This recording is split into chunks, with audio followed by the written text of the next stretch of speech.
আল্লাহ বলতেছেন 27 জনে নয়, 270 নয়, 27 কোটিতে নয়, তাম পৃথিবীর যত মানুষ আছে সবাই যদি একত্রিত হয়ে যায়, আমার কোরআনের মতো দ্বিতীয় কোন কিতাব তারা রচনা করতে, জোরে বলেন, পারবে না।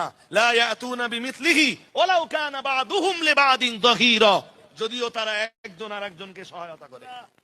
ইন্তেকাল করবেন ওই বছরের রমজানে পুরো কোরআন ফেরেশতা জিবরাইল দুবার শুনতেছে। সুবহানাল্লাহ হয় না? আর একটু মন খুলে বলেন, এ থেকে কি বুঝতে পারা যায়? বদরের যুদ্ধে কোরআন যদি ধরেও নেওয়া যায়, বদরের যুদ্ধে কোরআন পুড়ে গিয়েছিল।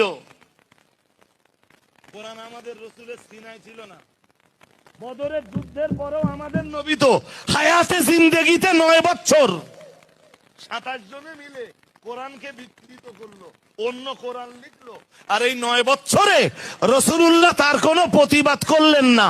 এটা কি হতে পারে? জোরে বলে না, এটা হতে পারে? এরপরে আমরা মুসলিমদের পক্ষ থেকে চ্যালেঞ্জ তো দেবই। বিজেপির যেই বিধায়ক এইসব কথাবার্তা গুলো বলেছে তার এগেনস্টে আমরা তো একটা চ্যালেঞ্জ দেব।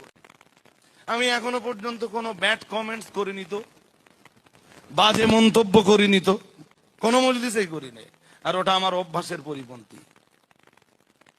চ্যালেঞ্জ একটা আমরা দেই আজকে, নাকি? হ্যাঁ না বলে না? হ্যাঁ, অনলাইন তো চলছে, ইউটিউব তো চলছে, কোনো না কোনো অ্যাঙ্গেলে যদি পৌঁছে যায়, একটা চ্যালেঞ্জ দেই। চ্যালেঞ্জ আমার না, চ্যালেঞ্জটাও কার? সরে বলতে হবে। শুধু একজনের জন্য দেব না,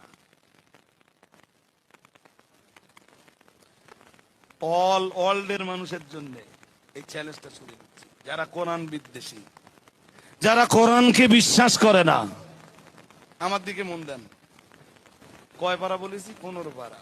কয় নম্বর আয়াত? 88 নম্বর, 88, কোটেশন নাম্বার 80। قل إن اجتمعت الإنس والجن على أن يأتوا بمثل هذا القرآن لا يأتون بمثله ولو كان بعضهم لبعض ظهيرا।